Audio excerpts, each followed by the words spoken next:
Okay, hope you have been in here long enough to get warmed up. We're ready to get started this morning, and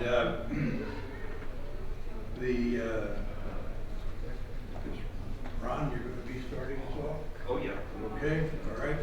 And then Linda Thomas will be doing us the invocation, and then this is not Mark Avery. John Baird will be introducing the speaker. Speaker. Okay, all right. And Tom is away, so I'll be punting here a little bit, okay? All right. Ron? Thank you, Dave.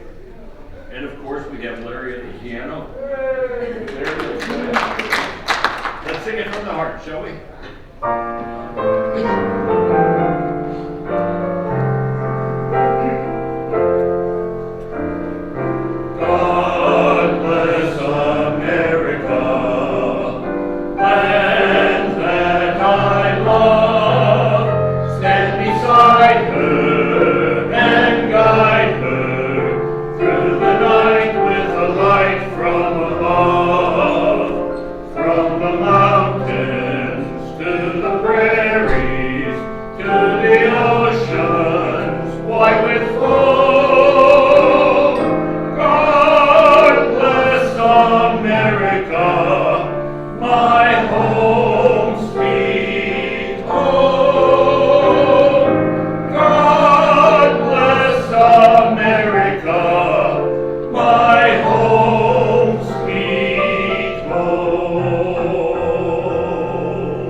And then our Kiwanis pledge. As our country's flag signifies purity, valor, and justice, may we as true Kiwanians exemplify these virtues as we serve the children of the world. Please remain standing. Thank you for bringing us together in service and fellowship. Bless this gathering, our discussions, and the work we do for our community. Grant us wisdom to make a difference, strength to serve with kindness, and hearts that reflect your love. May our efforts bring hope and joy to those in need. Amen. Amen.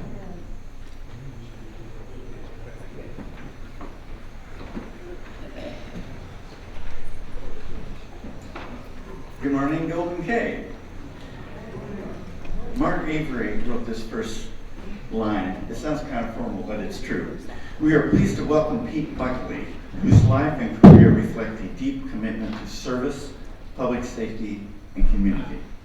It's true. We already know Pete. He served as our last lieutenant governor, so we've seen him here in this room. You probably, a lot of you recognize him from the meetings he's attended this past year. Pete grew up in Chicago, in the Chicago area. He earned a Bachelor of Science in Law Enforcement Administration from Western Illinois University and a Master's in Counseling from the University of Illinois Springfield. Here are 6 bullet points about Pete's career.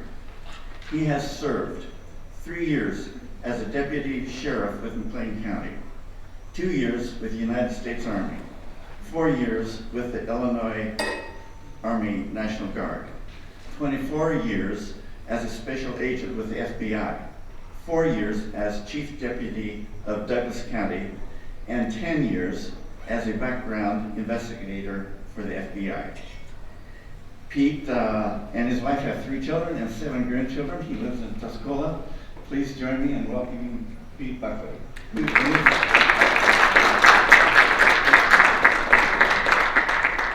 Thank you, John. Many of you know me as a lovable, chrome-domed former lieutenant governor of Division 25. But years ago, when dinosaurs roamed the earth, I had a different occupation. My name is Peter Buckley, and if you Google my name, the first person that you will see is an English boxer named Peter Buckley, all right? Now this Peter Buckley, he fought in 300 boxing matches. It's an incredible high number. I mean, Muhammad Ali fought 61 in his entire career, all right? This guy fought 300, and he lost 276 of those fights. So that's 85.33% of every fight he ever fought, he lost. But he kept on coming back. So why do I tell you this? Well, it reminds me of my career. Because like the boxer, I was persistent and not give up in trying to become an FBI agent. I applied several times to get in the FBI before finally being accepted in 1986. So today I'm going to tell you a little bit about how a knucklehead like me got into this organization, and I'll talk a little bit about the assignments that I've had, and most importantly, give you plenty of opportunity to ask me questions.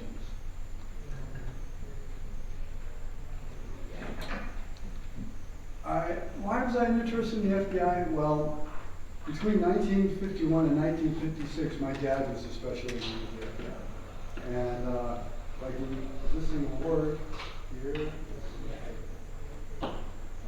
Well, the second guy from the right on the bottom is my father. You'll also notice that all those guys are white male. They're all from the greatest generation. They all fought in World War II. They all have white shirts. Some of them are kind of extravagant with wild ties. I think some of them have like hula dancers on them and other things. But they're all from the same ilk. And my dad used to tell me when I was a kid that, you know, Pete, I think you'd make a fine special agent. And I thought, he's out of his mind. Because I looked at my high school transcripts, and I didn't have a single A in high school. In fact, I didn't get an A in PE, and I was on the football team. So I thought he was kind of crazy, because in my mind, my dad was only in for 6 years. My mom made him quit because we had moved 3 times, and she says, we're not going to move anymore. So he became a salesman for a company called Phelps Dodge Copper Company, and he had the Irish gift of gab. He could sell snow to Eskimos. Just a great guy. I loved him to pieces. And so I wanted to do what he would want me to do, but being an FBI agent to me was like being Superman, you know, able to leave small buildings in a single bound, faster than a speeding bullet, that type of thing. And that wasn't going to happen. So, in fact, I attended a conference just a couple years ago in Springfield, and the director of the FBI, a guy by the name of Christopher Wray, he said that it was easier to get into Harvard than become an FBI agent. So I like to tell people that I never attended Harvard, but I did attend the Harvard the Midwest, Western Illinois University. Excuse me, I got some water here.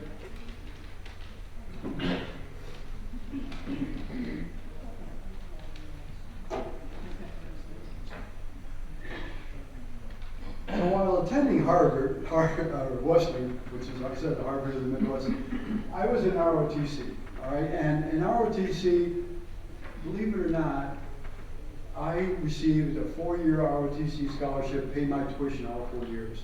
And before you think, boy, that Buckley was a pretty smart guy, this was 1973, Vietnam was just ending, and there were 2 scholarships and only 3 people applied. So the odds were with me, and I got it. At Western Illinois, I excelled at ROTC, and I played rugby, drank beer, and occasionally attended class, where I majored in law enforcement administration. So after graduating from Western Illinois University, I went to Fort Bliss, Texas, where I was in the United States Army as a 2nd lieutenant, and I attended Air Defense Artillery School. And the Air Defense Artillery, I was a platoon leader for a Vulcan anti-aircraft. Our motto in the Army for Air Defense Artillery was, if it flies, it dies. So I love the Army. I wanted to be a soldier when I was a kid, and everything about it was terrific, except for the fact that I got married while I was in the Army, and my next assignment would be Korea. And Korea is an unaccompanied location where you can't take your family. And so my 2 years had ended, and I did not want to extend. It was a hard decision for me to make, and I got up and I went to graduate school in Springfield. It used to be called Sangamon State University. Now it's called University of Illinois at Springfield. And I took classes to become a high school counselor. And I worked at a school called Reddick High School. And I don't know if you know where it is, but it's on the border of Livingston County and Kankakee County. The school doesn't even exist anymore. But back in 1983, it was 1981, it was a school of 125 kids. Every male was expected to go out for every sport, or else they wouldn't have a sport, right? So they had a football team, a basketball team, a baseball team, and I was the head coach for track. We didn't have a track at Reddick, so I spray painted the distances on the sidewalk, and all our meets were away. We won one track meet while I was there, and I thought it was the greatest thing in the world. And I loved it. But if any of you are teachers, you know that teachers probably aren't the highest paid people in the world. And I signed my third-year contract for $15,000, and I don't think I was going to make it. And my dad had already been telling me I should apply. When I first got out of the Army, I applied, I passed the written test, but not high enough to warrant an interview. So I thought, I'm done with it. But now I'm working at Reddick as a high school counselor and not making much money. I'm detasseling corn with high school kids, and I'm the tallest one there because these little girls and stuff, they can't even reach the tassels, and I'm pulling them off for them. And I'm thinking, I gotta be doing something more for my family. And I have a degree in law enforcement administration. I can't get in the FBI. Maybe I should do something else. So I applied.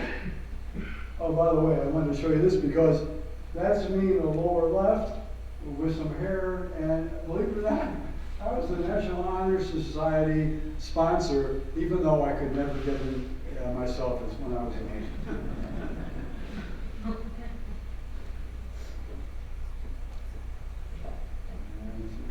There I am as a McLean County deputy.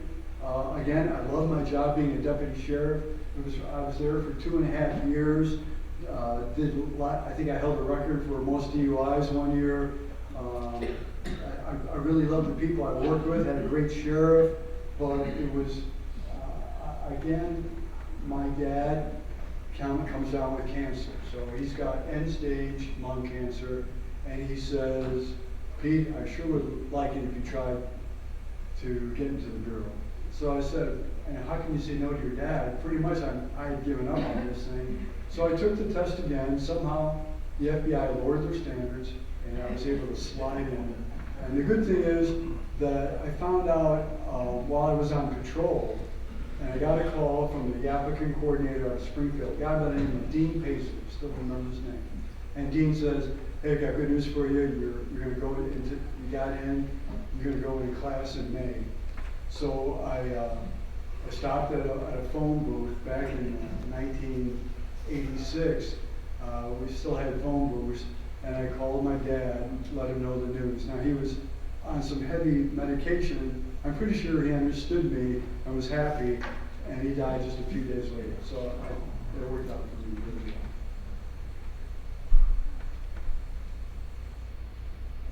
And that's my class. And I am in the top left person. I still had some hair then, although you could tell I'm losing a little bit.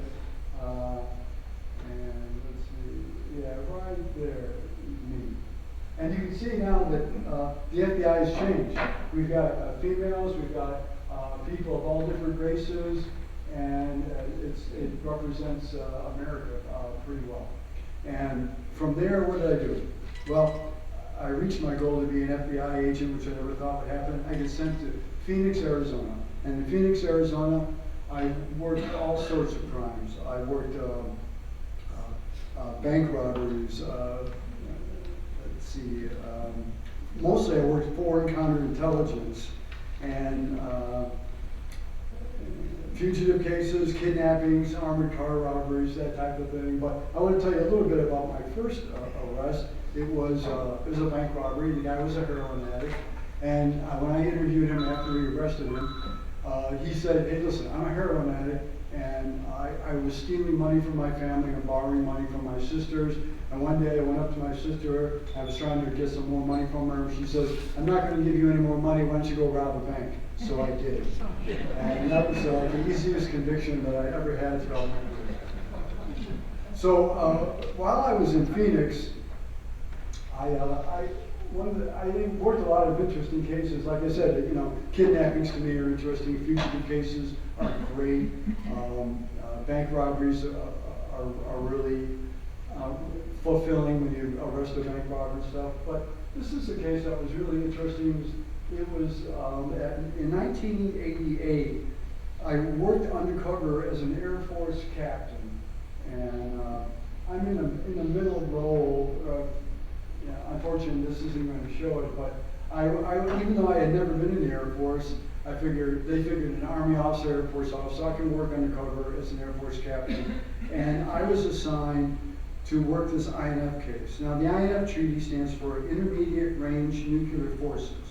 And it was signed between the United States and the Soviet Union in 1987. And we promised we're going to eliminate all our ground-launched cruise missiles if you guys do the same thing. But guess what? We don't trust you, and you don't trust us.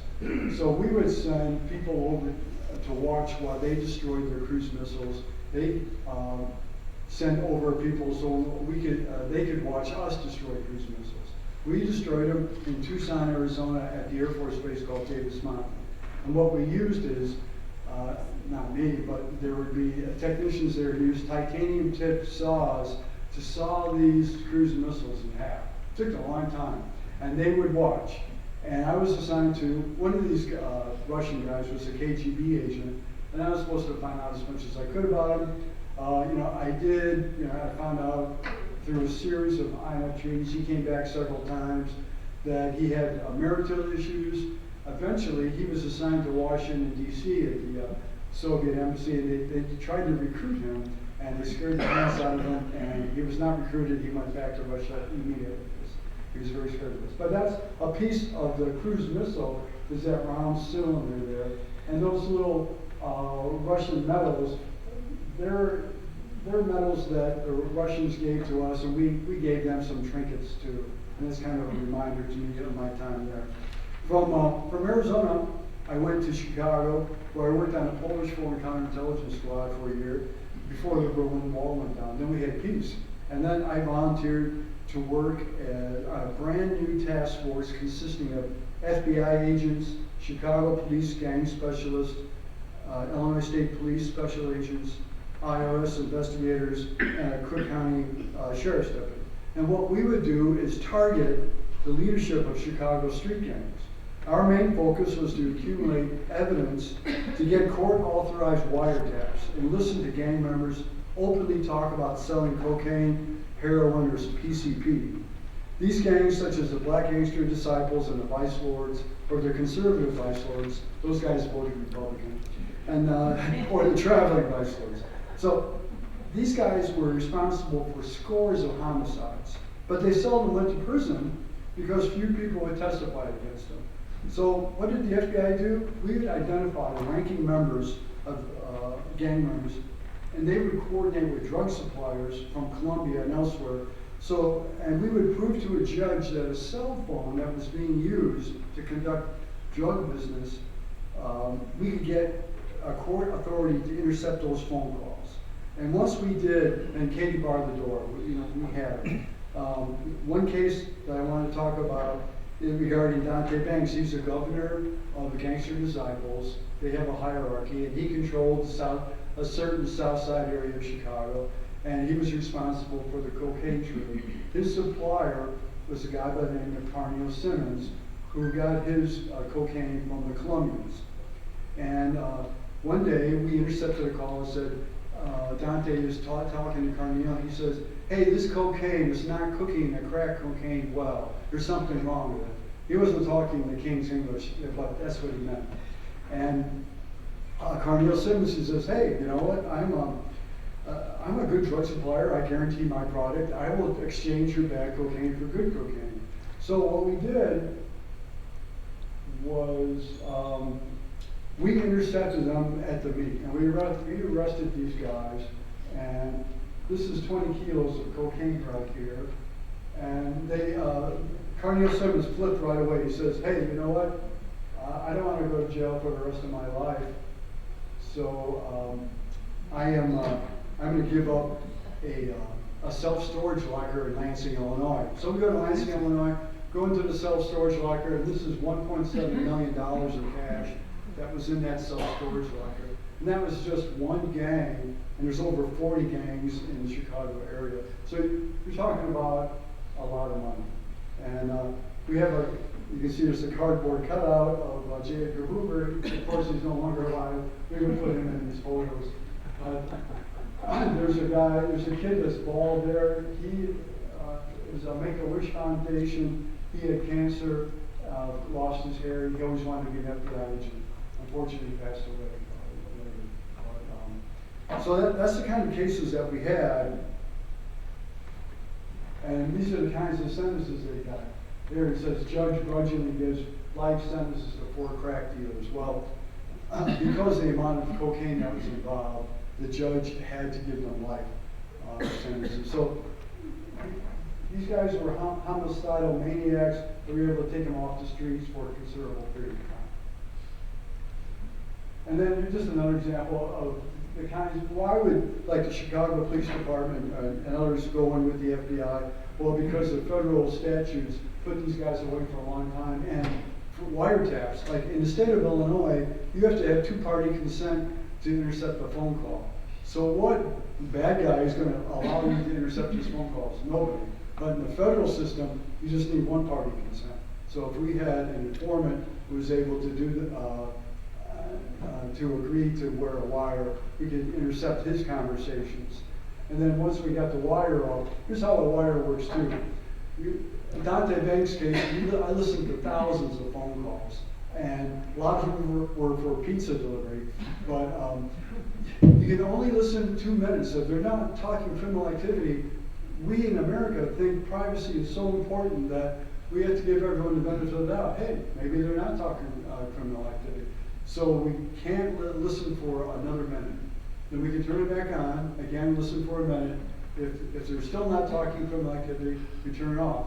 We turn it off on, and we can only intercept and record criminal phone calls to protect the person's right to privacy. Here's just another case, a 6-month gang probe, 29 suspects. These guys, they belong to the Maniac Latin Disciples, and they were operating on the west side of Chicago. And I just wanted to show you kind of a hierarchy. This was the Ambros. The Ambros are a Hispanic street gang. I became the supervisor of the FBI of the Hispanic gang squad. And this is just an example. This top tier, the top 3 guys, those are the ones who supplied the chemicals for PCP. And what they would do is they would roll marijuana joints, and you could dip the marijuana into PCP, and you get a higher high if you smoke the marijuana.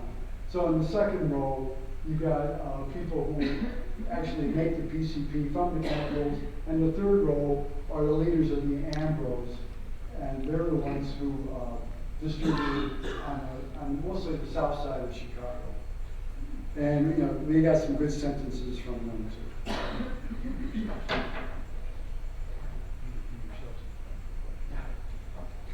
And let's see here. I just wanted to show you this. This is a picture of the U.S. I went to the U.S. Embassy in Canada, Ottawa, and this is right after 9/11. And if you recall, the 9/11 terrorists, they all came from Canada. They entered the United States from Canada.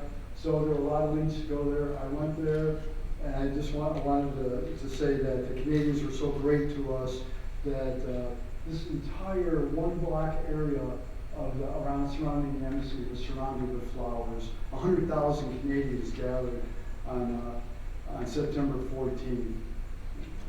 I want to show you that. And here's some of the other cases that I had. This is the Winger case. Now, the Winger case is a case that you might have seen. It's been in the newspaper on 2020 on 48 Hours on Forensic Files. He killed his wife because he wanted to have, he had an affair with somebody else, and they eventually found out that he was sentenced to Pontiac. He wanted to kill his ex-girlfriend and his witnesses, so I had an informant that he hired in Pontiac prison. I had this informant where a wire intercepted phone calls from Winger planning to have these people killed, and he got another 30 years, so he had life plus 30. There's a kidnapping case that we had that was really close to here. This guy, the Yakos family owned a series of Mexican restaurants called La Bamba. They're all over the United States, and they kidnapped him outside in Champaign. They took him to Indiana, where we were able to intercept phone calls and track to where he was, and we arrested him, and these guys got 30 years. This is Ali Al-Mari. He was sent to Peoria, Illinois to attend Bradley right after 9/11. He was supposed to be part of the second wave of terrorists, and we were able to arrest him and put him away, and he was exiled back to his country in South America. And then that's me, G-Man extraordinaire, Pete Buckley. I was a training agent to somebody whose father was an art teacher in Indiana, and he made that money. And that's so. Do you have any questions about the FBI? I had other jobs. I also worked at the FBI Academy for a year. I also worked at FBI headquarters for a year on the inspection staff.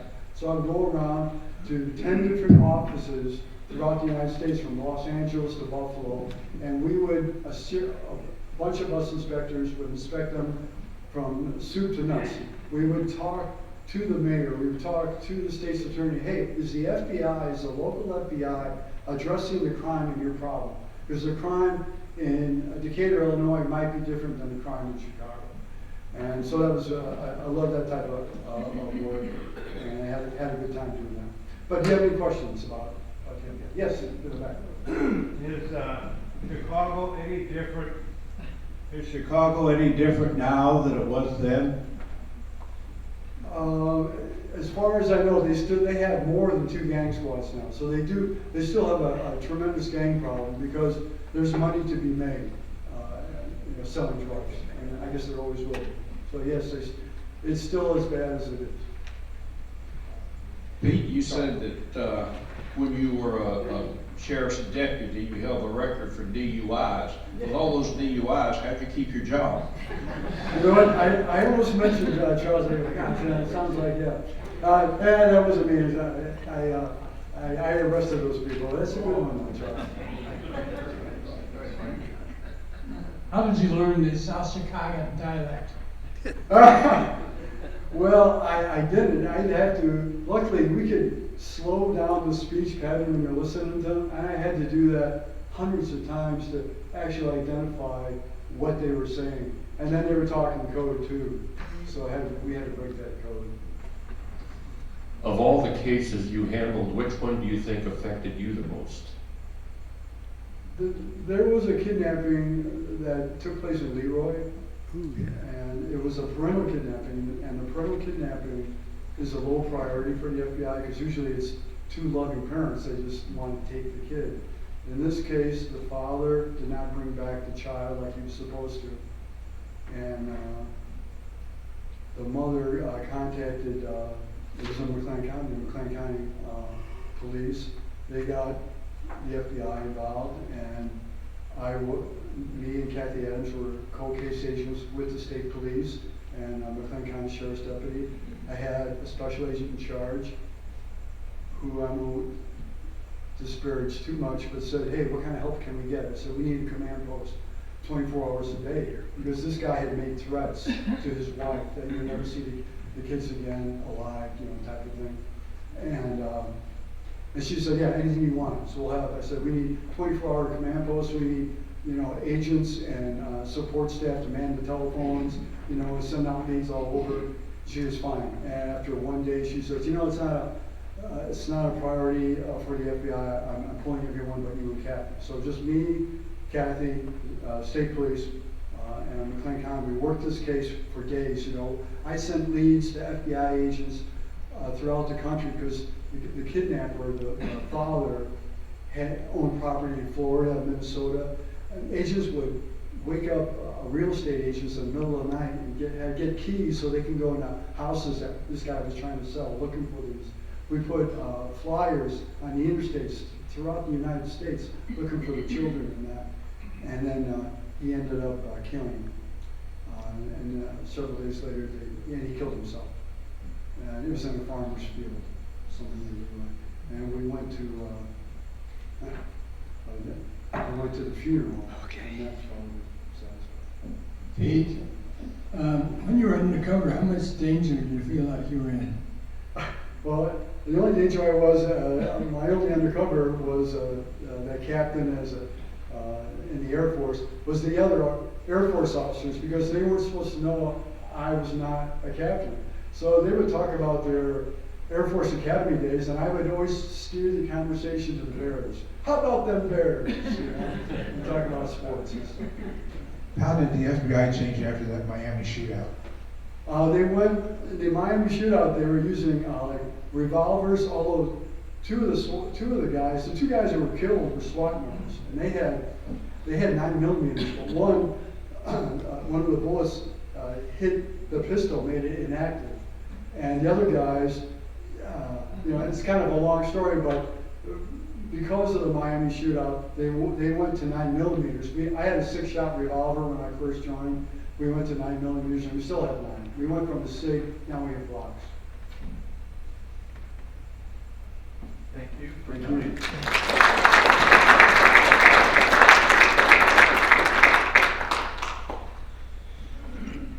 Pete, if you don't have anything at your house with the Kiwanis logo on it, now you do. We have a certificate of appreciation. Oh, well, thank you. Thank you so much.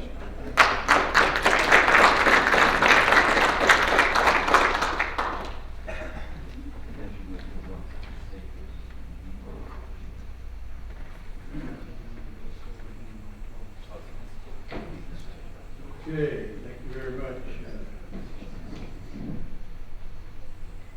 So let's start with Linda, with guest in attendance.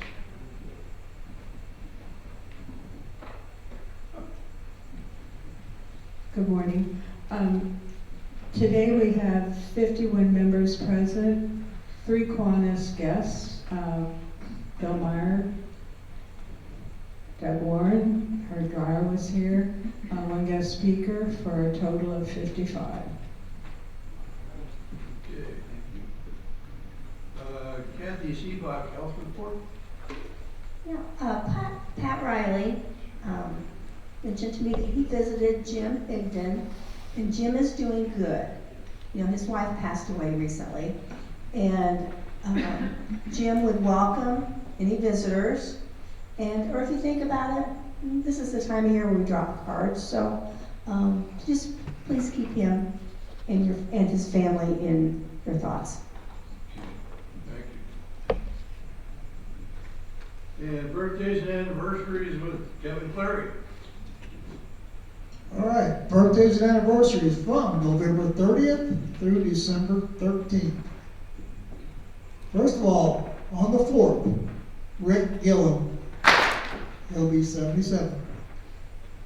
On the 7th, Tom McQuistion, no wonder he's not here, he'll be 81.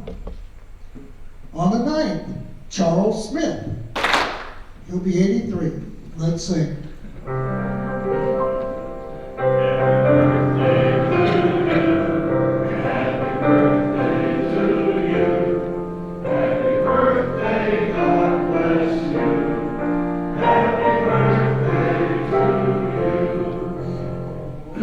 We have one anniversary. On the 13th, Don and Gail Camp. It'll be 56 years. Let's sing. Happy anniversary to you. Happy anniversary to you.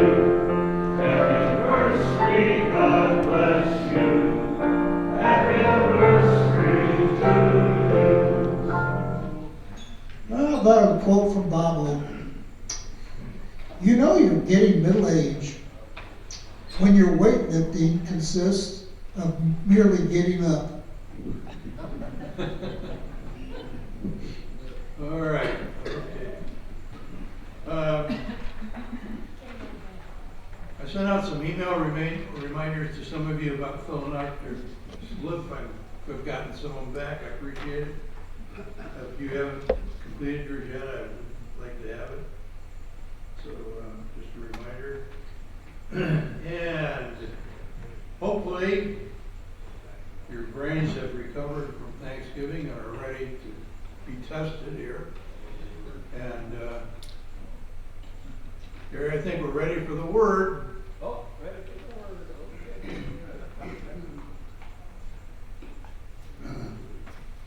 Testiculating.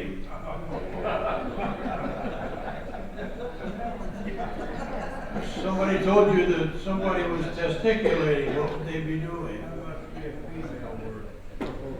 Calculating how they're gonna take the test. Calculating how they're going to take a test. Well, that's a pretty good stab at it there.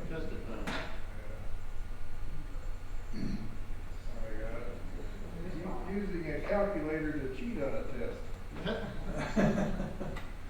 Well, yeah, I guess that could be, that would be a new meaning for the word. Like a man calculating, wouldn't it? Yeah, it does sort of have that tone to it, doesn't it? Well, it's a derivative. Yeah. Trying to figure out your test score. Oh, yeah, well, that I can see where that would be. It's actually a derivative of gesticulating. And it's, let's get the definition up there, okay? It's somebody who's talking bullocks with expansive arm movements. So, might be a word that you might have an opportunity to apply to somebody.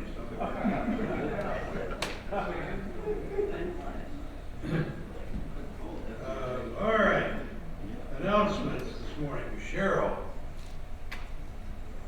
I just want to remind everybody, you should have received some information from me for ringing of the bells on Thursday, December 11th. I put the 13th, but it is the 11th, and Saturday, December 13th. I do have one opening on Saturday, December 13th from 10 to 12 at Sam's. If anybody is willing to do that, please let me know, and I would appreciate that. Thank you. You could put me down. Ah, you got a volunteer, very good. Tell me again the date. All right, Dan Sivak. I've got a couple of things. One, this Sunday at 6 o'clock, the St. Teresa Key Club is going to have a present wrapping session out at the school for the presents they're going to wrap and give to the Western Canfield kids. And I still have some Charity Mania tickets. I got plenty of them left. So if anybody wants to come out and help wrap presents, feel free. We'll see you then. Okay, all right. Susan Rayo. Not here. Okay. I guess you probably won't be speaking this morning then. Paula.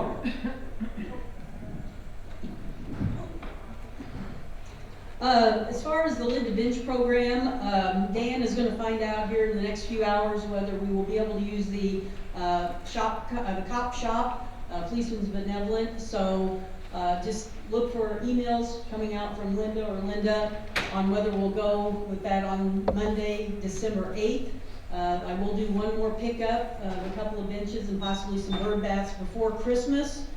And if you have any lids, and you are coming, go ahead and please bring those with you on the 8th if that does work out. As far as the flip tab program, this is the time of year where I really hope people kind of get geared up for that, because a lot of pop and beer and different things are being used that have flip tabs on them, canned items that make casseroles and things. The Ronald McDonald House in Central Illinois has has recognized the efforts that we've made here in Macon County.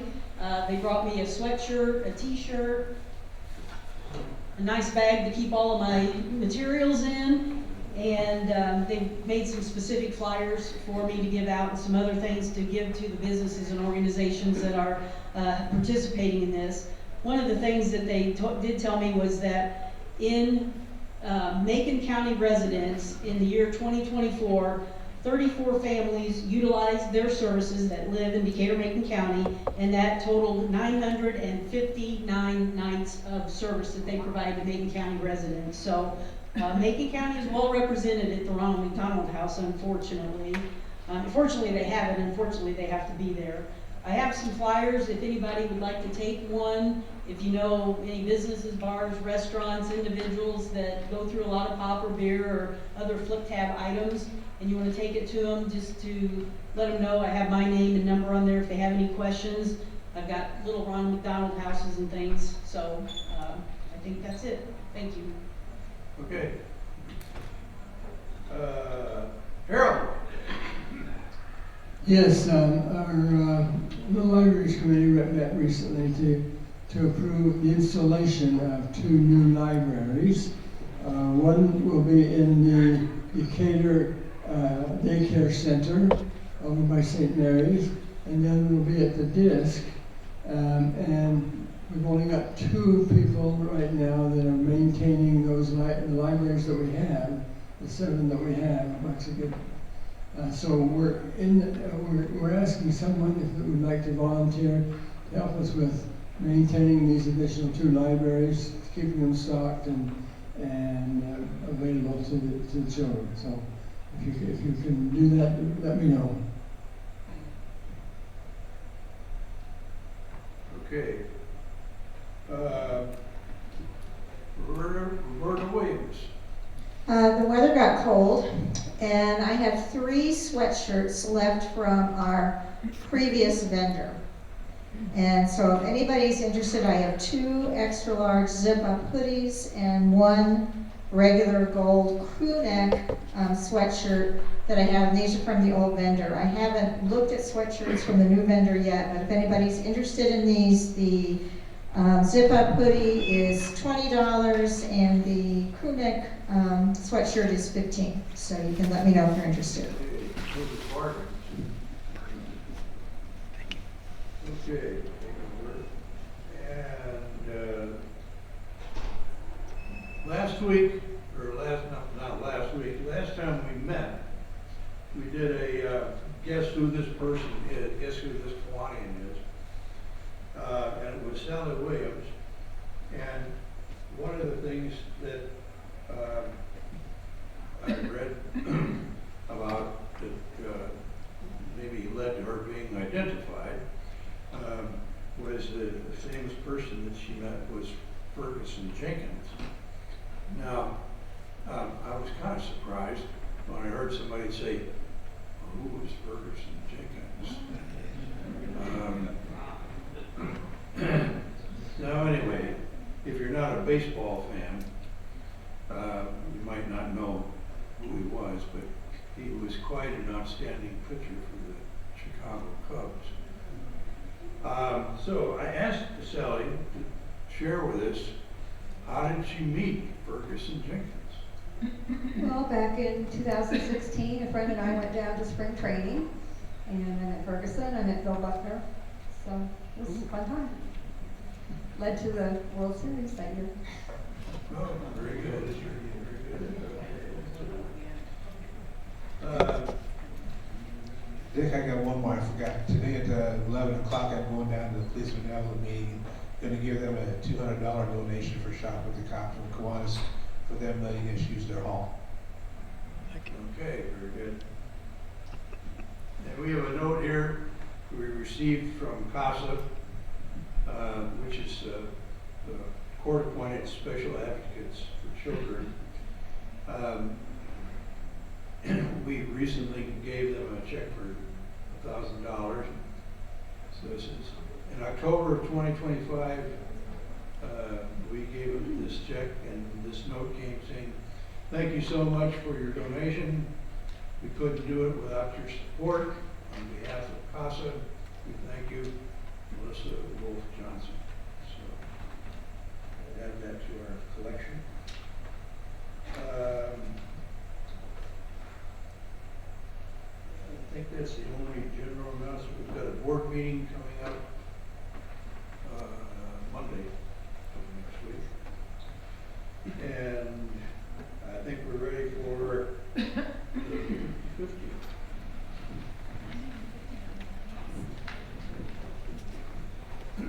Good morning. Are we ready? I'm gonna read all 7 numbers. The winning ticket. Oh, first I have to do this. Still in training. We collected $84 today. $42 went to administration. $42 went to the pot. The accumulated total right now is $248. So it's getting up there. Now, you ready? The ticket is 9018773.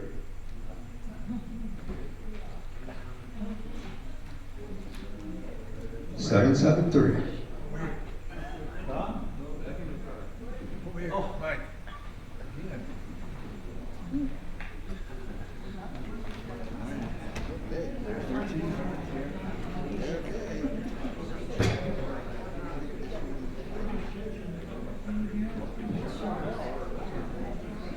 3 hearts, no winner today.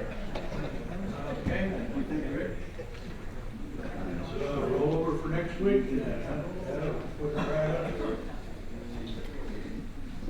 Okay. Happy.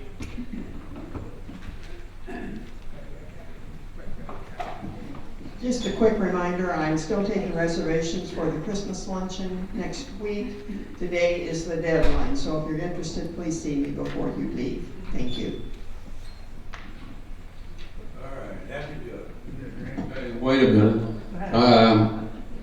I'm still signing up people next week for the help with the toys and distribution and stuff at St. Paul's for Dove, Salvation Army, and Catholic Charities, and many more. Also, they're giving out food baskets and coats.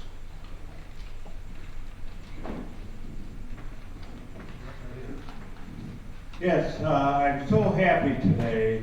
I had 2 stress tests this week, and I'm so happy they did not keep me in the hospital.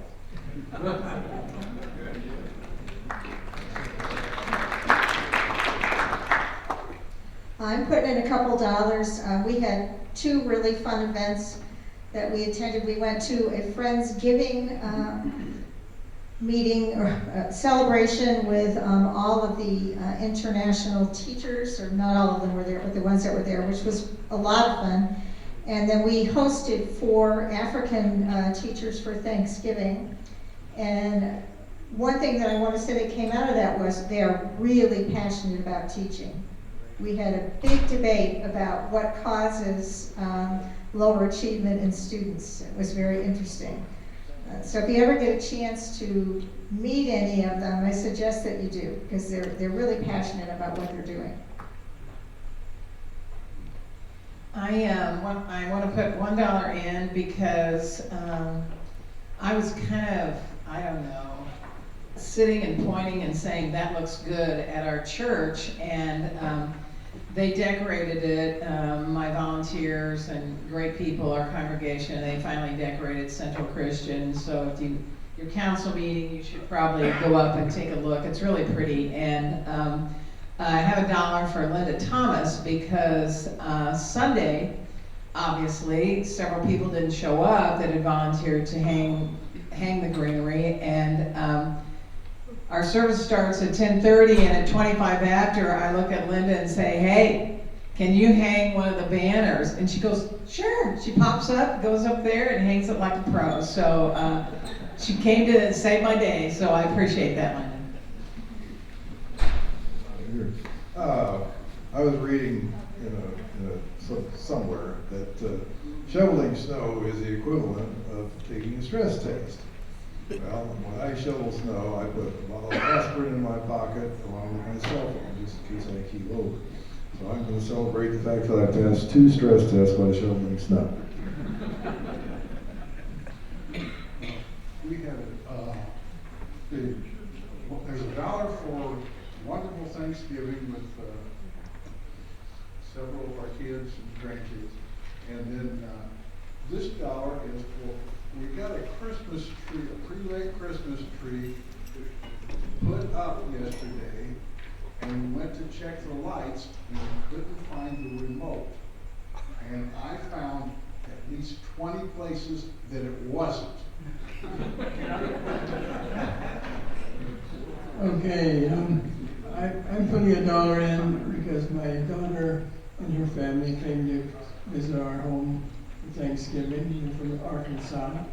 And unfortunately, they were going home on Saturday, but the snowstorm kept them until Sunday, so they didn't make it home safely.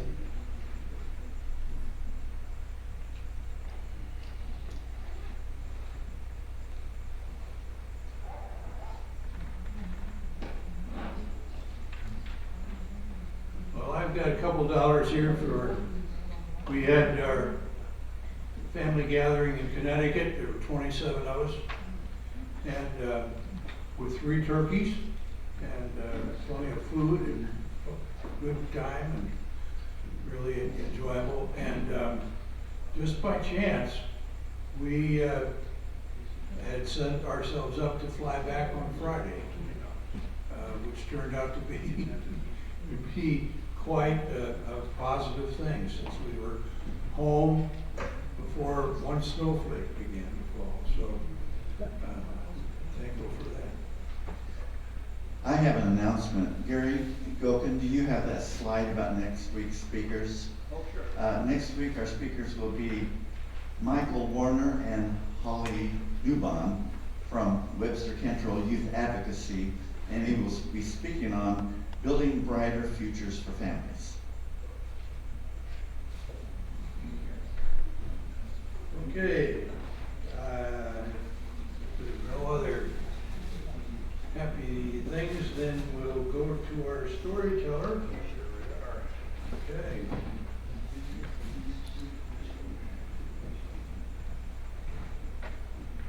So you're connected in Connecticut, is that Yeah. all right. Verify that. Every story is somewhat true. This is alleged to be a somewhat true story. Here we are.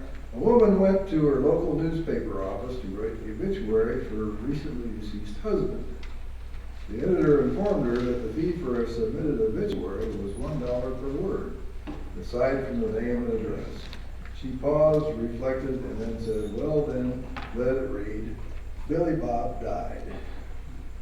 "Sorry, ma'am," replied the editor, "but I'm afraid there's a 7-word minimum for all submitted obituaries." Somewhat flustered, the woman thought for a minute and then instructed the editor to write, "Billy Bob died, 1983 pickup for sale."